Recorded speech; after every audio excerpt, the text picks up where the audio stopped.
નમસ્કાર વિદ્યાર્થી મિત્રો, રીકેપમાં માત્ર એટલું જ કહેવાનું કે તમે છેલ્લે જે કઈ પ્રક્રિયા શીખેલા હતા તો કે કેન્દ્રાનુરાગી વિસ્થાપનની પ્રક્રિયા હતી, યાદ છે ને? આજે આપણી પાસે ઇલેક્ટ્રોન અનુરાગી વિસ્થાપનની પ્રક્રિયા શીખવાની છે. હવે ઇલેક્ટ્રોન અનુરાગી વિસ્થાપનની પ્રક્રિયા જેવો શબ્દ મૂકીએ એટલે તમારા માઇન્ડમાં તરત આવી જ જાય કે ભાઈ બેન્ઝીનની, ટોલ્યુરેની, ક્લોરોબેન્ઝીનની, ફિનોલની, એનિસોલની, ઓહો અને છેલ્લે એનિલિન. અડધો ડઝન વખત તમે એક જ પ્રકારની પ્રક્રિયાનો અભ્યાસ કરો છો, રાઈટ? એટલે અહીંયા આપણે જે હેડિંગ આપેલું છે કે ભાઈ ઇલેક્ટ્રોન અનુરાગી વિસ્થાપન પ્રક્રિયાઓ, એમાં તમારી પાસે પહેલો જ પ્રશ્ન, 3 જ ક્વેશ્ચન તમે શીખવાના છો આજે, બરાબર? પહેલું, એનિલિનનું બ્રોમિનેશન સમજાવો. અથવા કરી મેં પ્રશ્ન મૂક્યો છે, શીખી લીધા પછી પ્રશ્નનું સ્વરૂપ બોલીશ. એ જ કોપી અહીંયા એનિલિનનું નાઇટ્રેશન સમજાવો, ફરી પાછો અથવા કોપી ક્વેશ્ચનનો. અને ત્રીજો પ્રશ્ન તમારી પાસે એનિલિનનું સલ્ફોનેશન સમજાવો. તો ઇલેક્ટ્રોન અનુરાગી વિસ્થાપનની પ્રક્રિયા તો સાચું છે ને? આમ ઓફિશિયલી નાઇટ્રેશન, સલ્ફોનેશન, હેલોજિનેશન એટલે બ્રોમિનેશન, ક્લોરિનેશન વગેરે. અને ફ્રીડલ ક્રાફ્ટ પ્રક્રિયાઓ આલ્કાઇલેશન, એસાઇલેશન આવે, પણ આમાં નથી આવતી. કેમ? તો આપણે છેલ્લે ઉલ્લેખ કરીએ છીએ એનો, શા માટે ન આપે.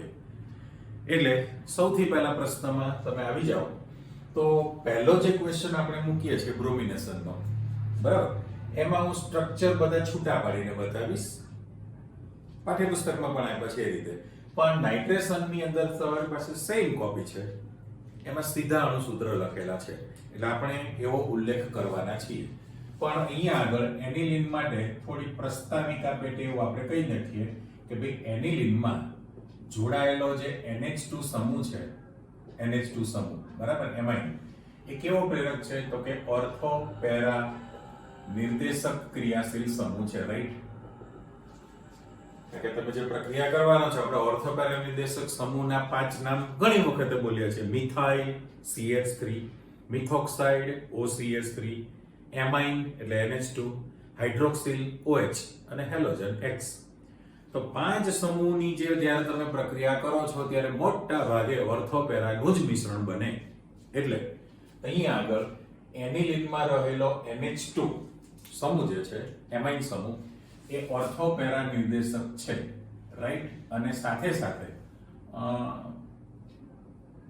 NH2 જરા છૂટું પાડ્યું મેં, અને સાથે સાથે એ સક્રિય કારક પણ છે. વધુ પડતો સક્રિય સમૂહ પણ તમે ગણતરીમાં લઈ શકો છો. આ બેના ગુણધર્મ તમે કહેલા છે. એટલે જે પ્રક્રિયા તમે બનાવો એ મોટા ભાગે ઓર્થોપેરા નિપજ બનવાની હોય, પણ છતાં પણ અહીંયા આપણો પ્રશ્નનો એમ એવો છે કે માત્ર એરોમેટિક એક વિસ્થાપિત જ નિપજ જોઈએ છે. તો એના માટે શું કરવું એ આપણે ચર્ચા કરીએ છીએ. એટલે ફરીથી અહીંયા એનિલિનમાં રહેલો એમાઇન NH2 સમૂહ ઓર્થો પેરા નિર્દેશક ક્રિયાશીલ સમૂહ છે. તદુપરાંત NH2 સમૂહની સક્રિય કારકતા પણ વધુ છે, એટલે તમને ઓર્થો પેરા નિપજ આપી શકે. હવે અહીંયા આગળ એક સમીકરણ આપણે એવું મૂકીએ છીએ, આ તમારે પ્રેક્ટિકલમાં પણ ઉપયોગ કરવાનો છે. અત્યારે આપણે રિંગ જ મૂકીએ છીએ અંદર કે બે રિંગ એનિલિન. એનિલિનમાં જો તમે સામાન્ય તાપમાને બ્રોમિન જળ ઉમેરી દો, રૂમ ટેમ્પરેચર, ઓરડાના તાપમાને, પેલું ગુજરાતી લખે ને, એટલે રૂમ ટેમ્પરેચરે એનિલિનમાં તમે જેવું બ્રોમિન જળ ઉમેરશો તરત જ તમારી પાસે સફેદ અવક્ષેપ આવી જાય. હવે એ નિપજ વિશિષ્ટ પ્રકારની છે, એટલે આ NH2 છે, બરાબર? બીજા સ્થાનમાં બ્રોમિન લાગે, ચોથા સ્થાનમાં બ્રોમિન લાગે, અને છઠ્ઠા સ્થાનમાં પણ બ્રોમિન લાગી ગયું. એટલે નંબરિંગ જો તમારે કરવું હોય તો આ 2, 4 અને 6 આપણે આપી દીધું છે. પણ હવે તમે જોઈ શકશો કે ભાઈ તમારે 3 બ્રોમિન ગોઠવાશે અને ત્યાંથી 3 હાઇડ્રોજનનું વિસ્થાપન થાય. એટલે પ્રક્રિયા તમારી પાસે 3 મોલ વપરાવાનો છે, રાઈટ? અને પ્લસ તરીકે અથવા માઇનસ લખો તો પણ વાંધો નથી. અત્યારે પ્લસ લખો છો 3H Br બની જશે. +3HBr તમે તૈયાર કરી દો હાઇડ્રોજન બ્રોમાઇડ. પણ આનું જે તમે નામ લખશો એ 2,4,6 ટ્રાઇબ્રોમો એનિલિન છે. ચલો આપણે સળંગ આપીએ અને નીચે જે આપણે બ્રેકેટમાં મૂકીએ છીએ સફેદ અવક્ષેપ આવી જાય. સફેદ અવક્ષેપ આવે ચોકના ભૂકા જેવા. તો યાદ કરો આપણે 11મા ચેપ્ટરમાં ફિનોલ જે શીખેલા, ફિનોલ પણ પ્રેક્ટિકલમાં તમને આપે છે. સામાન્ય તાપમાને ફિનોલમાં બ્રોમિન જળ ઉમેરી દો તો તરત જ એમાં પણ 2,4,6 ટ્રાઇબ્રોમોફિનોલના સફેદ અવક્ષેપ આવી જાય. ઓકે, તો એનિલિન છે એમાં પણ તમારી પાસે એ જ વસ્તુ 2,4,6 ટ્રાઇબ્રોમો એનિલિનના સફેદ અવક્ષેપ આવી જાય. તો એનિલિન છે કે ફિનોલ કેવી રીતે નક્કી થઈ શકે? પ્રક્રિયા બેની સમાન છે, ફરક કસોટી કહેવાય. પણ પહેલામાં પહેલું કે ફિનોલ છે એની સ્મેલ ફિનોલિક, લાઈફ બોય, સાબુ, ડેટોલ સોપ જેવી સ્મેલ આવે, ફિનોલિક સ્મેલ. ત્યારે પેલામાં એનિલિનમાં માછલી જેવી તીવ્ર ખરાબ વાસ આવે. વાદળી લિટમસ પત્ર લાલ બને ફિનોલમાં, આમાં લાલ લિટમસ પત્ર વાદળી બને. રાઈટ? એટલે એ ગુણધર્મ તો છે જ તે, પણ તમારી પાસે અહીંયા આગળ સફેદ અવક્ષેપ આવી જશે. એની પરખ કસોટી પણ તમે કહી શકશો. એટલે આને આપણે બ્લોક કરી દઈએ. આ મારે લખવું પડે પછી સામાન્ય તાપમાને. ઓકે, અહીંયા જે આપણી પાસે જે સ્ટેટમેન્ટ છે એ સ્ટાર્ટિંગ તમારું વિધાન કે રૂમ ટેમ્પરેચર સામાન્ય તાપમાને એનિલિનમાં બ્રોમિન જળને ઉમેરવાથી પ્રક્રિયા થઈને 2,4,6 ટ્રાઇબ્રોમો એનિલિનના સફેદ અવક્ષેપ મળે છે. એટલે આ એની પરખ કસોટી પણ તમે કહી શકો. હવે આપણો પ્રશ્ન એવો છે કે એનિલિન આ પર્ટિક્યુલર તમારી પાસે ઘટના આવી, બરાબર? જેવી રીતે ફિનોલમાં યાદ કરો કે ભાઈ સામાન્ય તાપમાને ફિનોલમાં બ્રોમિન જળ ઉમેરો તો આ નિપજ બની. પણ નીચું ટેમ્પરેચર, ફિનોલની વાત છે, 5 ડિગ્રી સેલ્સિયસ તાપમાને નીચું ટેમ્પરેચર એટલે 0 થી 5 ડિગ્રી. શું હતું તમારી પાસે? કાર્બન ડાઇસલ્ફાઇડમાં બ્રોમિન રાખેલું હોય. કાર્બન ડાઇસલ્ફાઇડમાં બ્રોમિન તમે રાખેલું છે અને એની ફિનોલ સાથે પ્રક્રિયા કરો માત્ર પેરા નિપજ બને છે, પેરા બ્રોમો ફિનોલ બને. રાઈટ? તો ચોક્કસ ટર્મ્સ કન્ડિશન પ્રમાણે બે પ્રકારની પ્રક્રિયા આપે છે. અહીંયા પણ NH2 જે છે, NH2 એ ઓર્થોપેરા નિર્દેશક સમૂહ તમે કહ્યો છે, તો એ ખરેખર તમને ઓર્થો અને પેરા નિપજ આપવી જોઈએ. પણ છતાં તમારે માત્ર પેરા નિપજ જ જોઈતી હોય તો એના માટે શું કરવું? રાઈટ? તો એમાં એનિલિનની જે એનિલિનમાં NH2 સમૂહ છે એની ક્રિયાશીલતા ઘટાડવી પડે અને સાથે સાથે સક્રિયકારકતા માટે શું જવાબદાર છે? તો આપણે લાસ્ટ લેક્ચરમાં શીખેલા કે ભાઈ એનિલિન જે છે 5 સંસ્પંદન સ્વરૂપ ધરાવે છે. 5 પ્રકારના સંસ્પંદન સ્વરૂપ હોવાને કારણે એની સ્થિરતા વધી જતી હોય છે અને સક્રિયતા પણ વધે છે. તો અહીંયા તમારી પાસે જે અથવા વાળો ક્વેશ્ચન આપણે મૂકીએ છીએ એનો વાર્તાલાપ શરૂ થઈ શકે. આપણે માત્ર ને માત્ર એક વિસ્થાપિત નિપજ મેળવવી છે. પ્રશ્નનો એમ છે કે ભાઈ એક વિસ્થાપિત નિપજ મેળવવી હોય તો શું કરવું પડે? એટલે આપણી પાસે જે સમીકરણ છે એને છૂટું પાડી લખવું છે. હવે એક વિસ્થાપિત માટે રિંગ ઉપર આ NH2 છે, બરાબર? એનિલિન. હવે એનિલિનને જો તમે બ્રોમિન સાથે પ્રક્રિયા કરો તો ઓર્થોબ્રોમો એનિલિન, પેરાબ્રોમો એનિલિન બને. રાઈટ? પણ તમારે માત્ર પેરાબ્રોમો એનિલિન જ લાવવું છે તો એના માટે NH2 સમૂહની સક્રિયતા ઘટાડવાની છે. તો સૌથી પહેલું એને તમારે CH3CO twice into O, તો આને એસિટિક એનહાઇડ્રાઇડ કહેવાશે. એસિટિક એનહાઇડ્રાઇડ સાથે પ્રક્રિયાનું નામ એસિટિલેશન તમે કહી શકો. રાઈટ? એટલે એસિટિલેશનની જો તમે પ્રક્રિયા કરો તો હવે આપણે એને સ્ટ્રક્ચરમાં મૂકતા જઈએ છીએ. તો સૌથી પહેલું એક સમીકરણમાં જ આપણે મૂકવાના છીએ. આ નાઇટ્રોજન છે, એની સાથે જે તમે માઇનસમાં ઘટના કરવાની છે NH2 માંથી એક H તમે દૂર કરવાના છો. એટલે હું અહીંયા આગળ પેટી મૂકી દઉં તો CH3COOH એસિટિક એસિડનો અણુ દૂર કરવાના છો, બરાબર? અને બાકીનું COCH3 તમે જોડશો, પણ એ જોડાણ કરવા માટે અહીંયા આગળ એનિલિનમાં -CH3COOH કરીને કહો. હવે એક જ H છે એટલે નાઇટ્રોજન સાથે એક H મૂકી દઈએ અને કાર્બન સાથે ડબલ બોન્ડમાં O અને CH3 ગોઠવી દઈએ તો NHCOCH3 થઈ ગયો, બરાબર? એટલે આપણો જે પ્રશ્ન શરૂ થયો એમાં કે ભાઈ એક વિસ્થાપિત વ્યુત્પન્ન મેળવવી છે તો સૌથી પહેલા તમે એની એસિટિક એનહાઇડ્રાઇડ સાથે એસિટિલેશનની પ્રક્રિયા કરો તો તમારી પાસે રિંગ ઉપર NHCOCH3 થઈ ગયેલું છે.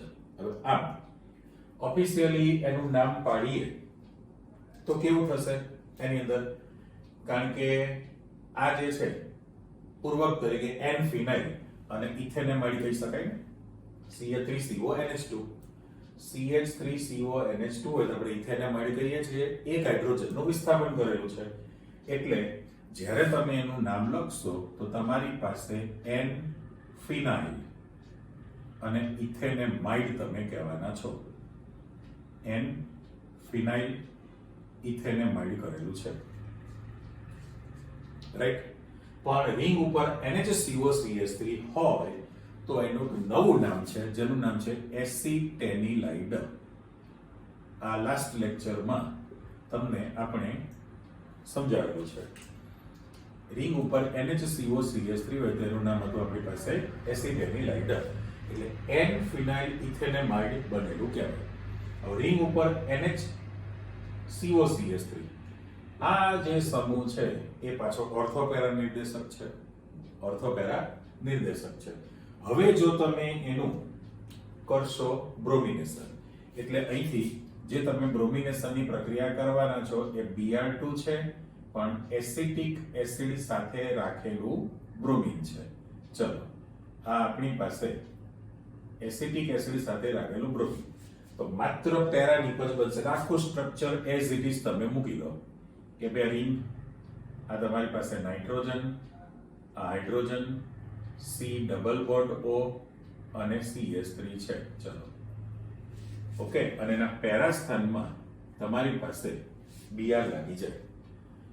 એકચ્યુઅલી તો ઓર્થો પેરા નિર્દેશક સમૂહ છે એટલે ઓર્થો નિપજ પણ બનવી જોઈએ, પેરા નિપજ પણ બને, પણ ઓર્થોનું પ્રમાણ બહુ જ ઓછું હોવાનું. તો આનું તમારે નામ લખવું હોય તો પેરા બ્રોમો એસિટાઇનિલાઇડ લખી શકાય, પેરા બ્રોમો એસિટેનિલાઇડ. ચલો થોડું નજીક લખીએ, પેરા બ્રોમો એસિટેનિલાઇડ.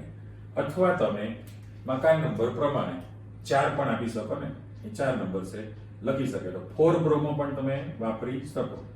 બે ઓપ્શન આપણે આપી દીધા કે જો તમે 4 બ્રોમો એસિટેનિલાઇડ લખો તો પણ સાચું છે અને પેરા બ્રોમો એસિટેનિલાઇડ લખશો તો પણ સાચું છે, બરાબર? એટલે આમાં આ જે નિપજ બનવાની છે એ તમારી પાસે વધુ પ્રમાણમાં એટલે મુખ્ય નિપજ તરીકે આ બનેલું કહેવાય.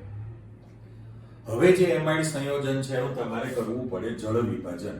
એટલે હું અહીંયા શબ્દ આપી દઉં છું કે જળ વિભાજનની પ્રક્રિયા છે H+ અથવા OH- એસિડિક અથવા બેઝિક માધ્યમની હાજરીમાં તમે એનું કરશો જળ વિભાજન. હવે જ્યારે જળ વિભાજન કરવામાં આવે તો પરિસ્થિતિ એવી થવાની છે કે ભાઈ અહીંયા આગળ આટલો જેટલો ટુકડો મૂકું છું એને તમે CH3CO અહીંથી આપણે બ્રેક કરી નાખીએ. ચલો એ આ કેન્સલ. જો આપણે આટલો ટુકડો છે CH3CO એને OH આપી દઈએ અને H આગળ આપણે આપી દઈએ. જળ વિભાજનની પ્રક્રિયા છે એટલે સમજૂતી માટે હું HOH લખી શકું આ રીતે. જો તમે HOH ની ગોઠવણી કરો, આ બોન્ડ અહીંયા બ્રેક થાય તો જે CH3CO ને તમે OH આપી દો એટલે અત્યારે માઇનસ જ લખીશ નીચે તો તમારી પાસે -CH3COOH પાછું થઈ જશે. CH3COOH બ્રેકેટ આપી દો, અહીંયા પણ આપણે કૌંસ કરી દઈએ અને બાકીનું જે છે એક H અને આપી દો તો તમારી પાસે આ રિંગ ઉપર NH2 એટલે એનિલિન તો છે જ, અને ચોથા સ્થાનમાં Br પણ હતું જ, એટલે એનું નામ તમારે પેરાબ્રોમો એનિલિન પણ લખી શકાય અથવા તો 4-બ્રોમો એનિલિન લખી શકાય. બરાબર, 4-બ્રોમો એનિલિન પણ તમે લખી શકશો અથવા તો ઓપ્શન કરીને પેરા સિમ્બોલ પણ વાપરી તો બંને આપણે લખીએ છીએ. રાઈટ, એટલે ફરી સમીકરણમાં તમે ચેક કરો કે ભાઈ સૌથી પહેલા એક વિસ્થાપિત જ વ્યુત્પન્ન જોઈએ છે, પેરાબ્રોમો એનિલિન તમારે જોઈએ છે. એટલે એનિલિનનું એસિટિક એન્હાઇડ્રાઇડ વડે એસિટિલેશન કરી નાખો તો તમારી પાસે N-ફિનાઇલ ઇથેનેમાઇડ અથવા એસિટેનિલાઇડ બન્યું. કરેક્ટ. હવે તમારે એનું બ્રોમિનેશન કરવાનું છે. એસિટિક એસિડની હાજરીમાં બ્રોમિન છે તો આ સમૂહ છે ઓર્થોપેરા થાય NHCOCH3. પણ મુખ્ય નિપજ તરીકે તમારી પાસે પેરાબ્રોમો એસિટેનિલાઇડ બને અને એ જે એમાઇડ સંયોજન છે એનું તમે જળ વિભાજન આપી દો. જળ વિભાજન કરવામાં આવે તો 4-બ્રોમો એનિલિન એક જ નિપજ બને અથવા તો પેરાબ્રોમો એનિલિન બની શકે છે. કરેક્ટ. આખી જે પ્રોસેસ થઈ એમાં તમે શું કર્યું કહેવાય તો કે આ જે NH2 સમૂહ જે છે એની સક્રિયતા ઓછી કરી નાખી, જવાબદાર છે એસિટેનિલાઇડ. હવે આ પ્રશ્નમાં જે છે એ જ કોપી અહીંયા આગળ છે બંનેમાં, એટલે આમાં પણ તમે એસિટેનિલાઇડ લાવવાના છો અને એની સક્રિયતા ઘટે છે. એ ઘટવા માટે જવાબદાર કોણ છે? ઘટવા માટે એટલે હું અહીંયા આગળ બંનેમાં નીચેની સાઈડે આપણે જગ્યા રાખી દીધી, બંનેને આ લાઈન કાઢી નાખું છું અને બંનેમાં કોમન સમજૂતી આપણે મૂકીએ તો એસિટેનિલાઇડમાં જે સંસ્પંદન સ્વરૂપ છે, જોઈ લો, લખી દઉં સંસ્પંદન બંધારણ. ઓકે, હવે જે સંસ્પંદન બંધારણ તમારી પાસે તૈયાર થવાનું છે એનું સ્ટ્રક્ચર કેવું બને? આની એસિટેનિલાઇડની વાત જ છે. રાઈટ, તો એસિટેનિલાઇડમાં આપણે એવું કરીએ છીએ આ નાઇટ્રોજન, પછી નાઇટ્રોજનની જે બે સંયોજકતા છે એમાં એક હાઇડ્રોજન છે અને અહીંયા તમારી પાસે C6H5 પછી લખું છું અને C ડબલ બોન્ડ O અને CH3 છે. આપણી પાસે એસિટેનિલાઇડનું સંસ્પંદન બંધારણ તમારે શીખવું છે તો પરિસ્થિતિ કેવી થવાની છે એમાં તો કે નાઇટ્રોજન પરમાણુ પાસે અબંધકારક ઇલેક્ટ્રોન યુગ્મ છે. ઓક્સિજનના 2s2 અને 2px2 અબંધકારક ઇલેક્ટ્રોન યુગ્મ આપણે ગોઠવ્યા. હવે એવું થાય કે દ્વિબંધનું જે ઇલેક્ટ્રોન યુગ્મ છે ઓક્સિજન પરમાણુ તરફ ખસે, એટલે ઓક્સિજન પરમાણુ જ બહાર આવી જશે. પણ કાર્બનની સંયોજકતા કેટલી છે? તમારી પાસે 3 થાય એટલે ઓટોમેટિક આ જે ઇલેક્ટ્રોન યુગ્મ છે નાઇટ્રોજનનું એ શિફ્ટ થઈને અહીંયા આગળ આવે. એટલે જે સંસ્પંદન સ્વરૂપ તમે બનાવવાના છો વચ્ચે આપણી પાસે આ એરો મૂકી દીધો. ચેન્જ શું થયું તો કે ચેન્જની અંદર આપણી પાસે આ નાઇટ્રોજન છે. ઓકે, આ હતી એમને બે સંયોજકતા છે. અહીંયા તમે ડબલ બોન્ડ કરશો, આ તમારી પાસે કાર્બન છે, કાર્બનને લાઇનિંગ આપી દો અને આ ઓક્સિજન સિંગલ બોન્ડ અને પાછળ CH3 છે. પહેલામાં પહેલું કે હતા એમને જો આપણે ઇલેક્ટ્રોન યુગ્મ મૂકી દો તો 2s2 2px2, પણ જે ઇલેક્ટ્રોન યુગ્મ ખસીને શિફ્ટ થયેલું છે એને હું ત્યાં મૂકી દઉં તો ખ્યાલ આવી ગયો કે ઓટોમેટિક ઓક્સિજન ઉપર ઋણ વીજભાર આવી જશે. કરેક્ટ. સામા પક્ષે આ ઇલેક્ટ્રોન યુગ્મ અહીંયા ખસી ગયેલું છે એટલે નાઇટ્રોજનની 3 ને બદલે 4 સંયોજકતા થઈ ગઈ તો નાઇટ્રોજન ઉપર તમારી પાસે ધન વીજભાર આવી જાય. નાઇટ્રોજન ઉપર ધન વીજભાર આવશે અને ઋણ વીજભાર આવશે.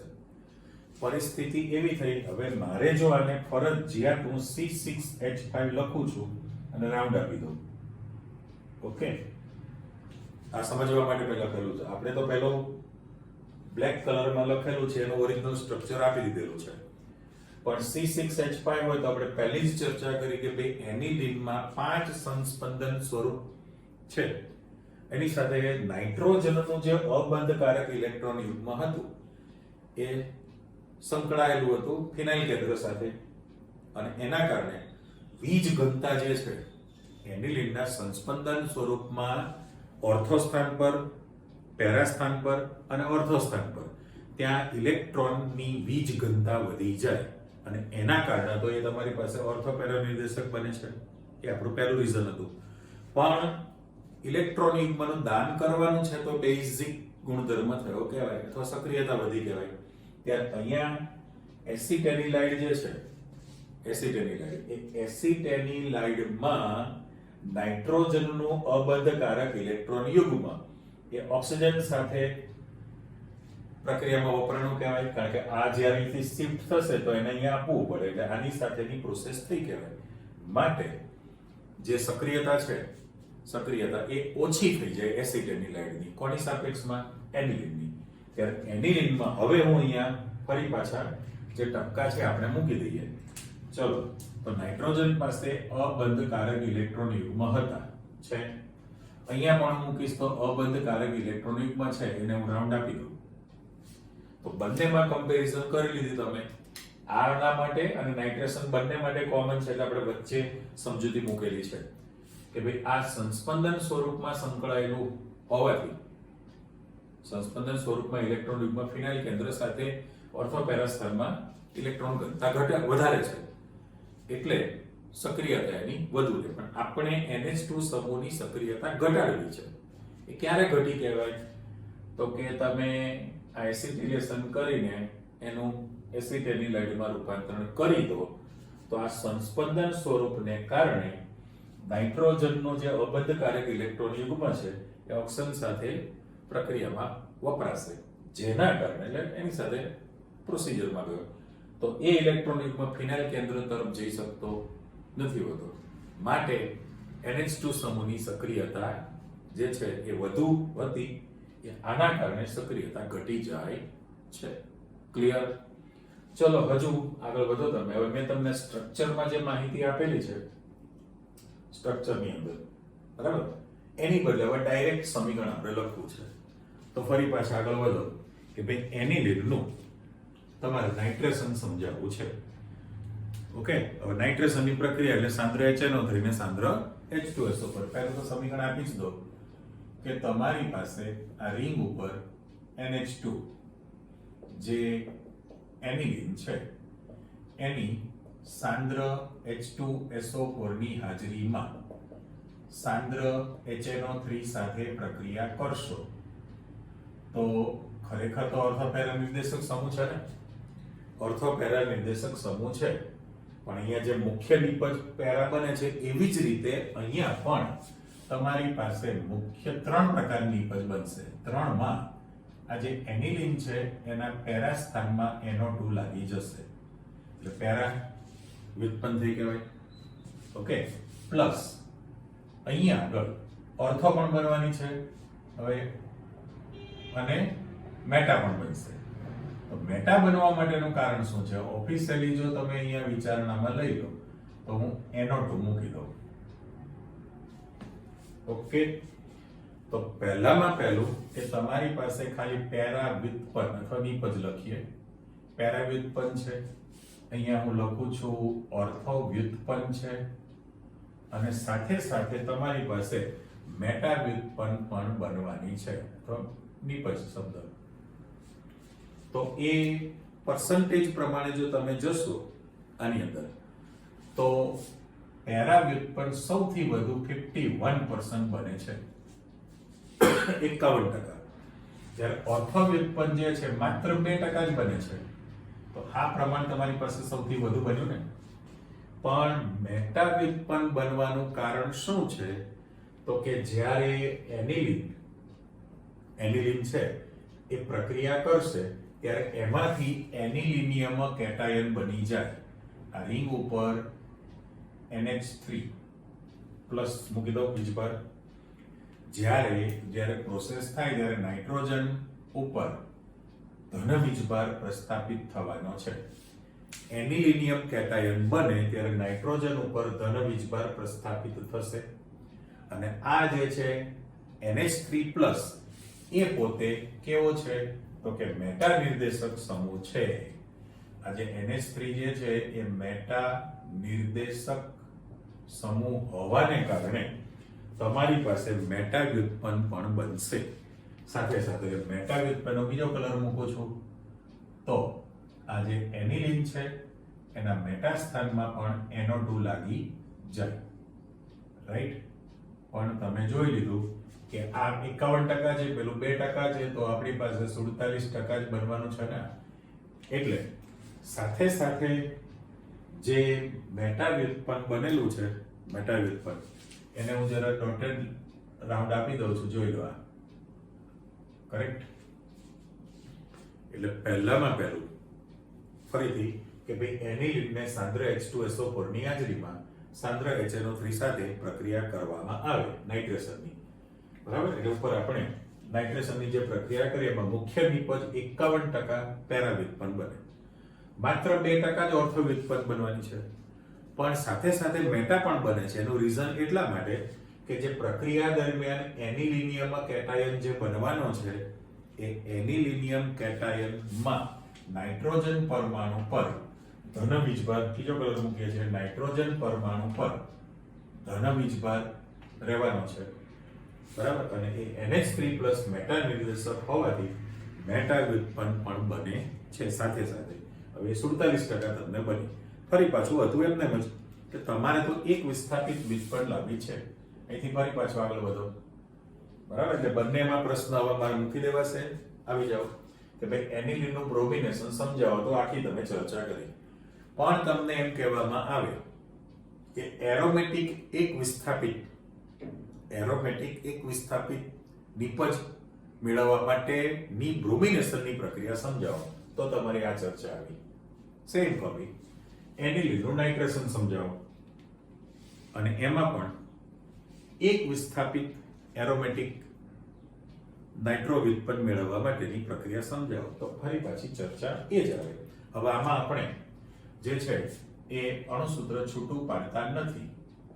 તો પહેલામાં પહેલું કે રિંગ ઉપર NH2 છે, એનિલિન છે, તો તમારું જે કોમન માહિતી છે આ બેઠું સમીકરણ અહીં આપી દો. તો પ્રક્રિયાનું નામ છે એસિટિલેશન છે. હવે એસિટિલેશનની જે પ્રક્રિયા કરવામાં આવે એ CH3CO twice into O. તો અહીંયા આગળ હવે ડાયરેક્ટ સૂત્ર NHCOCH3 બની ગયું. એક જ નામ લખી નાખીશું એને એસિટેનિલાઇડ. એસિટેનિલાઇડ બની ગયું. પણ હિસાબ કિતાબ પ્રમાણે અહીંથી એક H તમે દૂર કરો એટલે -CH3 COOH તમે દૂર કરવાના છો અને NHCOCH3 લાગી ગયો. અને આયુબેસિન નામ તો ખબર જ છે, N ફિનાઇલ ઇથેનેમાઇડ. અને પછી તમે આનું કરો નાઇટ્રેશન. જો તમે આ નિપજનું નાઇટ્રેશન કરો એટલે સાંદ્ર H2SO4 અને સાંદ્ર HNO3 છે, બરાબર? એટલે નાઇટ્રેશનમાં ઠીક છે, પેલું આપણે એનિલિન માટે બંનેની હાજરી રાખી છે. તમે બંને વસ્તુ ન લખો અને માત્ર ને માત્ર હું અહીંયા આગળ એક જ શબ્દ મૂકી દઉં કે ભાઈ સાંદ્ર HNO3 સાથે તમે પ્રક્રિયા કરો. તો આપણે કહ્યું એ પ્રમાણે NHCOCH3 ઓર્થોપેરા નિર્દેશક છે. તો તમારી પાસે માત્ર એક જ નિપજ તૈયાર થાય, NHCOCH3, બરાબર? અને પેરા સ્થાનમાં NO2 તમે મૂકેલું છે. પણ નિયમ પ્રમાણે તમારે નામ પાડવું હોય તો 4 નંબર છે ને, એટલે એને તમે 4 નાઇટ્રો લખી શકો અથવા પેરા નાઇટ્રો પણ લખી શકાય. ચલો ને એરો જરા આપણે આમ કરી દઈએ. તો આનું જે તમે નામ લખવાના છો એ 4 નાઇટ્રો એસિટેનિલાઇડ, 4 નાઇટ્રો એસિટેનિલાઇડ. ઓકે. અને અથવા તમારે અહીંયા પેરા નાઇટ્રો લખવું હોય તો પણ ચાલશે, પેરા નાઇટ્રો એસિટેનિલાઇડ પણ કહી શકાય અને તમે 4 નાઇટ્રો એસિટેનિલાઇડ કહી શકો. અને કોમન જ હતું, આખી પ્રક્રિયા સરખી જ છે, કોઈ ફરક નથી. હવે તમે આ જે એમાઇડ સંયોજન છે એનું H+ અથવા OH- ની હાજરીમાં એમાઇડ સંયોજનનું કરી નાખો જળ વિભાજન. જળ વિભાજન કરશો એટલે અહીંયા આગળ તમારી પાસે આ આટલો જે ટુકડો છે એને OH આપી દો અને H આગળવાળાને આપી દો. એટલે હું તો અહીં માઈનસ જ લખી નાખું છું. કે ભાઈ CH3COOH એસિટિક એસિડનો અણુ તમે આ દૂર કર્યો છે બ્રેકેટની, અને બાકીનું જે છે એ એક H આપી દો એટલે એનિલિન બની ગયો કહેવાય, પણ એના પેરા સ્થાનમાં NO2 તો છે જ, એટલે નંબર હતો એમને જ આ ચોકડો મૂકી દો તો તમે એનું જે નામ આપવાના છે 4 નાઇટ્રો એનિલિન. ઓકે, અને એના બદલે જો તમારે અહીંયા P લખવું હોય તો પણ ચાલે, પેરા નાઇટ્રો એનિલિન પણ કહેવાય, પેરા નાઇટ્રો એનિલિન છે, અને 4 નાઇટ્રો એનિલિન પણ કહી શકાય. એટલે બંને પ્રશ્નો, આ જે બંને પ્રશ્નો છે નજીકના, કોઈ ફરક નથી. આની અંદર એનિલિનનું તમે એસિટિલેશન કર્યું તો અહીંયા પણ એનિલિનનું પહેલા એસિટિલેશન કરીને એસિટેટની લાઈડ લાવી દીધું. સક્રિયતા ઘટાડવા માટે આપણે બંનેમાં કોમન સમજૂતી મૂકી કે આ એસિટેટની લાઈડમાં સંસ્પંદન જે ઘટના થવાને કારણે નાઇટ્રોજનનું અબંધકારક ઇલેક્ટ્રોન યુગ્મ ફિનાઇલ કેન્દ્ર પાસે રહેતું નથી, એટલે એ દાન કરી શકે નહીં, સક્રિયતા ઘટે આના કારણે. ઓકે, બંનેમાં કોમન હતું. એ જે નાઇટ્રેશનની પ્રક્રિયા કરી તો તમારી પાસે મુખ્ય નિપજ પેરા જ બનવાની છે, બરાબર. આમ ઓફિશિયલી તમે જે સામે ચર્ચા કરી એ 3 પ્રકારની નિપજો બનીને તમારી પાસે જોઈ લો. આ 51% પેરા, 47% મેટા અને 2% જો ખબર, એટલે મારી પેરા નિપજ જે છે એને મુખ્ય નિપજ તરીકે આપણે સ્વીકારી લઈએ, અને એનું તમે એમાઇડ સંયોજનનું જળ વિભાજન કરી નાખો તો પેરા નિપજ બની જશે. કરેક્ટ? ઓકે, વધુ આગળ એનિલિનનું સલ્ફોનેશન કરવું છે. એનિલિનનું સલ્ફોનેશન. હવે સલ્ફોનેશનની જે તમે પ્રક્રિયા કરો એમાં કંઈ જ નહીં, આ રિંગ ઉપર NH2 એનિલિન છે, એની સાંદ્ર સલ્ફ્યુરિક એસિડ સાથે પ્રક્રિયા આપી દો, સાંદ્ર H2SO4 સાથે પ્રક્રિયા કરો. પણ અહીં આગળ સૌથી પહેલા ક્ષાર બની જશે. કેવો ક્ષાર બને? તમારી એક H કાઢીને NH2 ને આપી દો, એટલે આપણે જે બનાવીએ છીએ આ રિંગ અહીંયા NH3 કરીએ છીએ, NH3, અને બાકી તમારી પાસે શું વધવાનું છે? એક H જતો રહે, એક H જતો રહેશે આની અંદર, તો આ SO4H અથવા SO3H પણ લખી શકાય ને. એટલે આમાં દાખલા તરીકે SO4H હું આપી દઉં, એટલે પહેલામાં પહેલું આમાંથી તમે એક હાઇડ્રોજન આપી દીધો, એટલે નાઇટ્રોજનની સંયોજકતા વધી ગઈ, નાઇટ્રોજન ઉપર ધન વીજભાર થશે અને SO4H છે એના પર ઋણ વીજભાર બની જાય. આ આપણી પાસે ક્ષાર બન્યો, પણ એનું નામ એનિલિનિયમ હાઇડ્રોજન સલ્ફેટ. એનું જે તમારી પાસે નામ આવવાનું છે એની આ જે છે એનિલિનિયમ હાઇડ્રોજન સલ્ફેટ, એ પોતે સૌથી પહેલા તમારી પાસે ક્ષાર બને છે. એનિલિનિયમ હાઇડ્રોજન સલ્ફેટ ક્ષાર બની ગયો.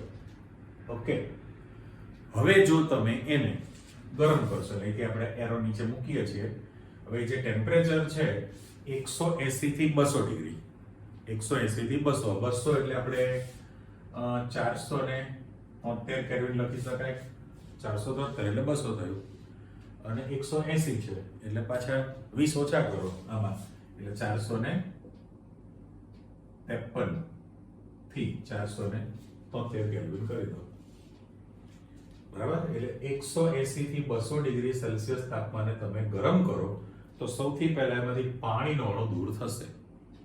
હવે જે પાણીનો અણુ તમારે દૂર કરવાનો છે, હવે તમે આ રીતે લખેલું છે, અને બંધ તરીકે લખવું હોય તો OSO3H પણ લખી શકાય, OSO3H. એટલે હું આમાંથી પાણીનો અણુ જ્યારે તમે દૂર કરશો, પાણીનો અણુ, તો એક પેરા સ્થાનમાંથી એક H કાઢવાના છો, અને એક H તમે અહીંથી કાઢશો, એને એક ઓક્સિજન કાઢીને આપી દો. જો -H2O કરી દો. ઓકે, -H2O કરી દઈએ એટલે હવે વધઘટમાં શું થયું તો કે તમારી પાસે અહીંયા આગળ એક H નીકળી ગયો, એટલે NH2 તૈયાર થઈ ગયો. એક H નીકળી ગયો એટલે NH2 તો પ્લસ નિશાની તમારી જતી રહી, નાઇટ્રોજનની 3 સંયોજકતા થઈ ગઈ. અને બાકી જે છે એ એક H નીકળી ગયેલો છે અને એક ઓક્સિજન નીકળી ગયો તો SO3H લાગી જાય કે નહીં? SO3H લાગી જાય. હવે આનું જે નામ છે એકચ્યુઅલી આટલું હોય તો એનિલિન બોલીએ છે ને, અને આટલું હોય તો બેન્ઝીન સલ્ફોનિક એસિડ બોલીએ. તો એનું નામ પડે para amino benzene sulphonic acid. ઓહો, હવે નામ છે ને para amino benzene sulphonic acid. Okay, આ એનું તમે નામ આપ્યું. પણ હજુ એક બીજું નામ છે જે ઓળખાય છે સલ્ફાનિલિક એસિડ તરીકે ઓળખાય છે. ચલો, અહીંયા જે તમને આપવામાં આવેલું છે સલ્ફાનિલિક એસિડ, પેલું નામ તો એસિટેનિલાઇડ તો આવી જ ગયેલું હતું, રિંગ ઉપર NHCOCH3 એસિટેનિલાઇડ. પણ એનિલિનના પેરા સ્થાનમાં SO3H સમૂહ લાગે તો એને સલ્ફાનિલિક એસિડ કહેવામાં આવે. ઓકે, આની જ બની. પણ હવે અહીંથી જે આપણે વધારાનું લખીએ છીએ એ પ્રતિવર્તી પ્રક્રિયા મૂકીએ છીએ આ રીતે. એમાં શું થાય તો કે પ્રોટોન H+ નું સ્થળાંતર થાય. તો પ્રોટોનનું જ્યારે સ્થળાંતર થઈ જતું હોય તો હું અહીંયા આગળ H ઉપર તૂટક રાઉન્ડ મૂકી દઉં, એ અહીંયા શિફ્ટ થાય અથવા તો અહીંયા પાછો આવી જાય. તો આપણે બંને રીતે લખવું છે. જો ત્યાં શિફ્ટ થઈ જશે તો રિંગ ઉપર આ NH3 બની જશે, નાઇટ્રોજન ઉપર પ્લસ ચાર્જ, અને આમાં તમારી પાસે SO3 માઇનસ બની જાય, રાઈટ? એટલે NH3 પ્લસ બને અને SO3 માઇનસ બને. એક જ અણુમાં એક બાજુ ધન વીજભાર હોય, એક બાજુ ઋણ વીજભાર હોય, તો એને તમે કહો છો ઝ્વિટર આયન. બાયોલોજીમાં પણ આવે ઝ્વિટર આયન શબ્દ વાપર. ઇંગ્લિશ ઉચ્ચાર ગુજરાતી, કોઈ ફેરબદલી કરી નથી, બરાબર? ઝ્વિટર આયન કહેવાય. બાયોલોજીમાં તમે એમિનો એસિડમાં ભણો છો ને, એમિનો એસિડ જે છે જાણકારી માટે આપણે મૂકીએ કે ભાઈ R આલ્કિલ શૃંખલા છે, બરાબર? નાઇટ્રોજન સાથે, એટલે આલ્કિલ શૃંખલા હોય તો એમિનો એસિડમાં તમારી પાસે આલ્કિલ શૃંખલા છે, કાર્બોક્સિલિક સમૂહની પણ હાજરી હોય અને એમિનો સમૂહની પણ હાજરી રહેતી હોય. એટલે દાખલા તરીકે મારે અહીંયા આગળ આલ્કિલ શૃંખલા છે, કાર્બન સાથે હું NH2 સમૂહ જોડું અને આની સાથે COOH સમૂહ જોડી દઉં, બરાબર? તો આ જે બન્યું છે ને તમે એમિનો એસિડ કહો છો, બરાબર? જો એમિનો એસિડ એટલા માટે છે કે કાર્બન સાથે અને CH છે ને અહીંયા આ CH મૂકી દો, અથવા તો સીધો તમે આ લો. એટલા માટે 4 સંયોજકતા મૂકી. CH માં એક NH2 સમૂહ પણ છે અને COOH સમૂહ પણ તમારી પાસે આવી ગયેલો છે, એટલે એને એમિનો એસિડ કહેવાય. પણ આમાંથી પણ તમે ઝ્વિટર આયન બનાવી શકો છો. કેવી રીતના? તો કે આ જે H છે એ H તમે અહીંયા શિફ્ટ કરી શકો તો તે NH3 પ્લસ બની જાય અને COO માઇનસ બની શકે. તો એની જગ્યાએ હું આ પ્રમાણે બનાવું, અથવામાં R CH છે અને આમાં NH3 પ્લસ કરું અને આની અંદર COO માઇનસ કરી દો. જોઈ લો કે તમારી પાસે નાઇટ્રોજન ઉપર ધન વીજભાર આવી જાય, NH3 પ્લસ બને, COO ઉપર માઇનસ ચાર્જ આવી જાય. તો આ જે બનેલું છે એને તમે ઝ્વિટર આયન કહો છો, બરાબર? એટલે ટૂંકમાં ફરી રિપીટ કરીએ તો ભાઈ એનિલિનને સાંદ્ર સલ્ફ્યુરિક એસિડ સાથે પ્રક્રિયા કરો તો એનિલિનિયામાં હાઇડ્રોજન સલ્ફેટ ક્ષાર બની જાય. આ ક્ષારને તમે 180 થી 200 ડિગ્રી સેલ્સિયસે ગરમ કરો, એટલે 453 થી 473 ગરમ કરો તો પાણીનો અણુ દૂર થાય. જે સમજૂતીમાં તમે જોઈ લીધું છે કે એક H અહીંથી નીકળે, એક H અહીંથી નીકળે, એક ઓક્સિજન આપી દો H2O, તો અહીંયા NH2 બની ગયું અને SO3H જે સ્થાન ખાલી છે ત્યાં ગોઠવાઈ જાય. Para amino benzene sulphonic acid, અથવા એનું નામ હતું સલ્ફાનિલિક એસિડ કહેવાય. એ સલ્ફાનિલિક એસિડમાંથી જે છે ઝ્વિટર આયન બની જાય. જે ઝ્વિટર આયન બન્યું એમાં પ્રોટોનનું સ્થળાંતર થાય. આ H અહીંયા આપી દો તો NH3+ બની જાય અને SO3- બને. અને જો પાછું આવે તો બને એટલે પ્રતિવર્તી નિશાની આપણે મૂકી દીધી. હવે પ્રશ્ન એમ થયો કે એનિલિનની ફ્રીડલ ક્રાફ્ટ પ્રક્રિયા થઈ શકતી નથી. ફ્રીડલ ક્રાફ્ટ પ્રક્રિયા કેટલી છે તો કે આલ્કાઇલેશન અને એસાઇલેશન. બરાબર, હું નામ આપી દઉં કે તમે આલ્કાઇલેશનની પ્રક્રિયા એ ફ્રીડલ ક્રાફ્ટ કહેવાય અને એસાઇલેશનની પણ પ્રક્રિયા છે. આ જે છે બંને પ્રક્રિયા એનિલિન આપી શકતું નથી. એનું કારણ એટલા માટે કે તમારે બંને પ્રક્રિયામાં આ જે બંને પ્રક્રિયા છે એમાં ઉદ્દીપક તરીકે કોને રાખવો પડે છે? ઉદ્દીપક તરીકે નિર્જળ એલ્યુમિનિયમ ક્લોરાઇડ.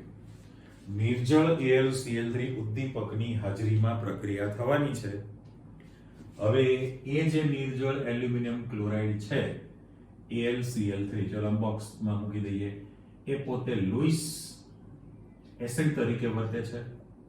લુઈસ એસિડ છે અને એ એનિલિનમાં રહેલા NH2 સમૂહ સાથે સંયોજાય. એનિલિનમાં રહેલા NH2 સમૂહ સાથે પ્રક્રિયા કરે અને તમારી પાસે ક્ષાર બનાવી દેશે. અને એ ક્ષાર જે બને છે કેવો ખબર જ છે તમને કે ભાઈ N2Cl. N2Cl જે ક્ષાર બની ગયો, નાઇટ્રોજન ઉપર પ્લસ છે, Cl ઉપર માઈનસ છે, તો આ જે તમારી પાસે ક્લોરાઇડ ક્ષાર બને છે એ ક્ષાર અક્રિયકારક છે. આ જે બની ગયો છે ક્ષાર એ અક્રિયકારક છે, નિષ્ક્રિય છે, એટલે એની પ્રક્રિયા થઈ શકતી નથી, આલ્કાઇલેશન અથવા એસાઇલેશન. એટલે આપણે જે સ્પષ્ટતા કરી કે ભાઈ એનિલિન જે છે એ આલ્કાઇલેશન અને એસાઇલેશન જેવી ફ્રીડલ ક્રાફ્ટ પ્રક્રિયા આપતું નથી. ચોપડી કેમ તો કે બંને પ્રક્રિયામાં ઉદ્દીપક તરીકે નિર્જળ એલ્યુમિનિયમ ક્લોરાઇડ રાખવામાં આવે છે. AlCl3 જે છે એ પ્રબળ લુઈસ એસિડ તરીકે વર્તે છે. એ ઉદ્દીપક પોતે જ એનિલિનમાં રહેલા NH2 સમૂહ સાથે પ્રક્રિયા કરી નાખે અને તમારી પાસે ક્લોરાઇડ ક્ષાર બનાવી દે, એનિલિનિયમ ક્લોરાઇડ ક્ષાર. અને આ ક્ષાર જે છે એ અક્રિયકારક તરીકે વર્તે, અક્રિયકારક તરીકે વર્તે છે અને એના કારણે એવી પ્રક્રિયા આપી શકતું નથી. એટલે ટૂંકમાં આપણી પાસે જે પ્રક્રિયા લીધેલી એ બધી જ બેન્ઝીનમાં ઇલેક્ટ્રોન અનુરાગી, ટોલ્યુનમાં, ક્લોરોબેન્ઝીનમાં, ફિનોલમાં, એનિસોલમાં અને એનિલિનમાં 6 પ્રકારની તમે 24 મહિનામાં અલગ અલગ જગ્યાએ શીખેલા છો. આ તમારા આજના સ્વતંત્ર પ્રશ્ન હતા.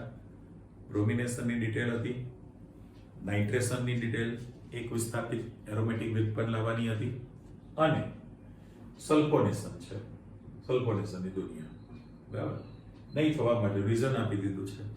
અને સક્રિયતા ઘટાડવા માટે એસિટેનિલાઇડનું સંસ્પંદન જે બંધારણ છે એ જવાબદાર છે સક્રિયતા આની એનિલિનની સાપેક્ષમાં ઘટાડા કરવા માટે. એટલે આ ડિટેલ તમે સમજી લીધી છે. પછી નેક્સ્ટ ટાઈમ તમારી પાસે ડાયએઝોનિયમ ક્ષારનો ટોપિક આવશે, પણ આટલી કેન્દ્ર અનુરાગી વિસ્થાપનની પ્રક્રિયા અને ઇલેક્ટ્રોન અનુરાગી વિસ્થાપનની પ્રક્રિયા, બે ટાઈપની પ્રક્રિયા તમે ડિટેલમાં તૈયાર કરી નાખો. નવા ટોપિકમાં પાછો શીખવાના છો. ઓકે, મળીએ ફરી. આવજો, બાય.